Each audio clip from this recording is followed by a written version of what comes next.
Kaya napag-isipan namin mag-extend ng mas malaki po para sa mga kababayan. Oh, galing naman.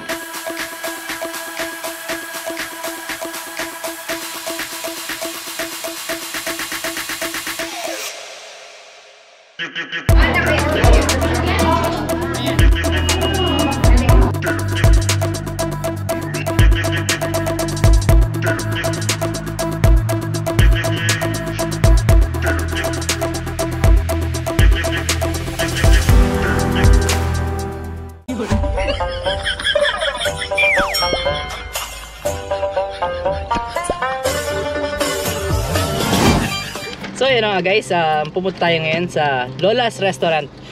Kaka-open lang nila ngayon and invite tayo para kumain doon at saka para i-vlog na rin natin. Bye, God bless.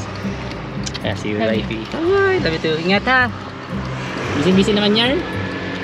Yan, bukas. And let's go na.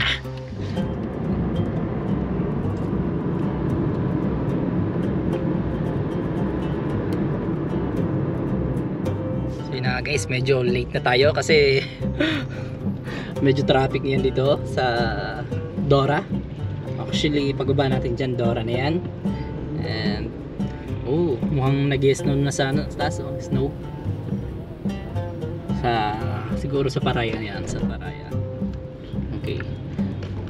Siguro next week punta tayo dun sa Parayan para mag-snow. Maganda mag-skiing dun. Okay. So yun guys, paliko na tayo dito mismo sa Dora. Ayan. Okay, pagliko nyo dyan, karamihan na agad ay mga Pinay or mga Filipino. Andyan na sila, nagkakape. And tingnan natin medyo madami, traffic yan dyan.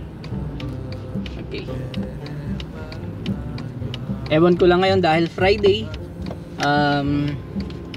Ewan ko kung day off sila. Pero sa Saturday and Sunday, punong-puno kagad dyan. Kahit sa labas dito, marami na agad mga Pilipino ang mga nakatambay. Kasi dito sila namimili ng mga pagkain or namamalengke. Okay. So far ngayon, medyo wala pang yun, nakita na tayo. Ngayon may Pilipina na. Hindi pala Pilipina. Lebanese pala.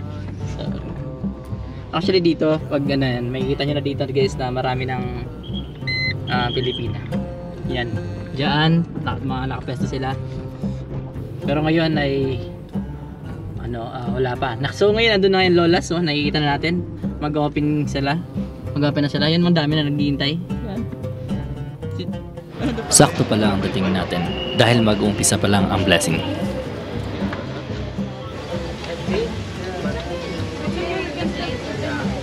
So while we're going around, there's a song. You sang with me. You sing with me. Okay, the words of the prophet. You have shown us in Jesus what you are really like. Lord God, we adore you because you still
Light of patriarchs, pray for us.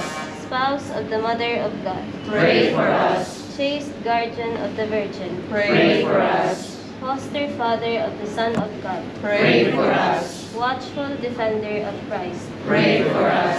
head of the Holy Family, Pray for us. Joseph most just, Pray for us. Joseph God, all-provident Father, you have placed the earth and its fruits under our care, so that by our labor we will endeavor to ensure that all Given Jesus Christ, His Son, give thanks with a grateful heart, give thanks. So pagkatapos nga ng ating blessing, kainan na! Dadalhin natin sa pagdadawin. Dala ka na lang ng plato.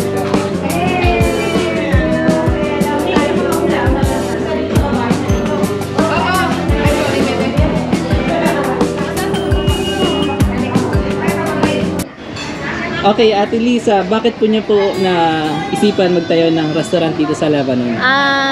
Kasi dati, nag-umpisa kami sa DVD, VCD. Tapos, nagdala kami dito ng mga Natasha Prada galing Pinas. Yung Natasha kasi, hindi masyadong kumikita dahil sa pagpalit ng klima, walang winter dress sa Pinas. Kaya, nag-ship kami sa supermarket.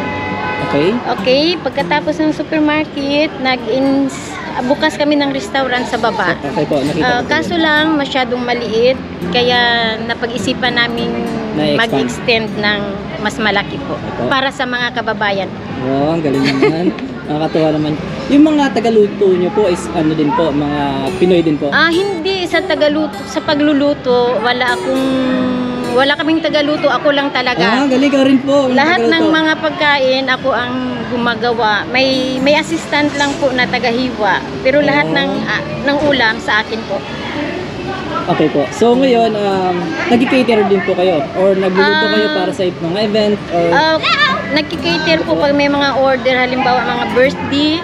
Tapos yung sa Philippine Embassy, lahat ng mga pagkain nila sa OWA, pag may mga gusto silang luto, niluluto ko po. Ano po ang message niya sa mga kabayan natin dito sa mga nagbi-business dito sa Lebanon? Sa mga nagbi-business dito sa Lebanon, kunting tiyaga lang.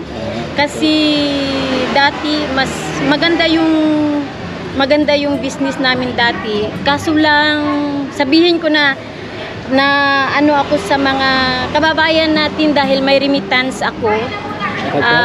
Pautang monthly hanggang sa na parang bumagsak ang negosyo ko sa padala dahil sa sabi ng mga kababayan natin, Ate Lisa, pautang muna sa katapusan ng magbayad.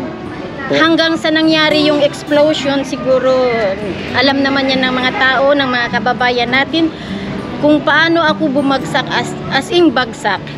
Siyempre, natural lang sa atin na pag bumagsak ka, may natutuwa.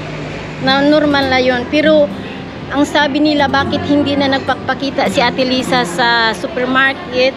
Baka pinagbawalan ng pamilya kasi nawala ang tiwala ng pamilya ko. Ito lang ang sasabihin ko sa mga kababayan natin sa Lebanon. May yak-yak na po ako. Na hindi ako nagpapakita dahil nagluluto ako. Trinay kong umahon ng umahon sa hanggang sa makaya ko po ang lahat ng mga lait sa akin ng tao. Kung naging bumagsak man ako, nandito pa rin ako bumabangon. Sa mga nakautang sa akin na nasa Pinas na nag-for good. At saka nandito pa rin na kung ilang libo ang nawala sa akin, sana lang maalala nyo ako. Iyon lang po, na nandito pa rin ako. Ang dami kong natulungan dati. Nung bumagsak ako, alam ko, tuwang-tuwa sila. Pero nandito pa rin ako bumabangon. At sa awa ng Diyos, nakapagpatayo na ako ng mas malaki po. Iyon lang po. Ang galing niyo po. Nakaka-inspire po ito si Ate Lisa sa atin. And ayan po yung katabi lang niya yung grocery store niya. Nandyan. Tsaka yung sa babo. Tatanggalin niyo po? or- Sinara na namin, sinara. gagawin namin, bubuksan namin ng remittance kasi medyo masikip. Okay Masikip po. pag linggo, ang daming tao po nakapila sa supermarket at saka sa padala ng pira ngayon. Maging okay na yata ang sitwasyon kasi sa baba na po ang remittance. So, narinig natin ang story ni Ate Lisa at nakakatuwa na sobrang ngayon successful na siya dahil nakapagpatayo siya ng grocery, meron pa siyang restaurant at saka mas malaki, meron siyang second floor at saka third floor po, di ba? Third floor po. Gagawin namin kusina yung third floor. Oh, ang galing. Mm. So yun lang po. Maraming salamat salamat Ate po. Lisa. Maraming Bye-bye po. salamat. Ang istorya ni Ate Lisa ang isa sa mga nagpapatunay na hindi sa lahat ng panahon ay lagi tayong nasa ibaba.